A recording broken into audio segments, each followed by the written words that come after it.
এই পবিত্র মণিটা আমাকে দিয়ে দে। না, এই পবিত্র মণি তুই কখনোই পাবি না।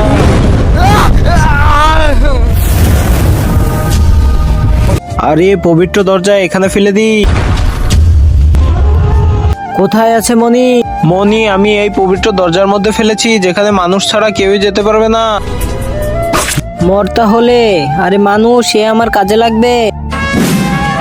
আরে কেউ তো বাঁচাও আমার ছেলেকে, আমার ছেলেটা মরে গেল। আরে কি হয়েছে দাদাজি?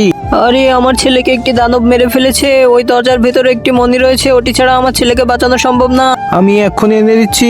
তার আগে দেখবো কারা শয়তানকে হারিয়ে আল্লাহকে ভালোবাসে। যারা আল্লাহকে ভালোবাসে তারা এই ভিডিওতে লাইক আর সাবস্ক্রাইব করে দাও।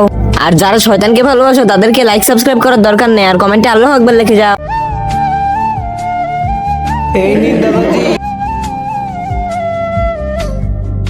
আরে ভাই, আমি বেঁচে গেলাম কিভাবে? ওই মনির জন্য। আরে এটা তো একটি দানব। আরে আমি এই মনির জন্যই জীবন দিয়েছি, আর তুই মনি ওকে দিয়ে দিয়েছিস।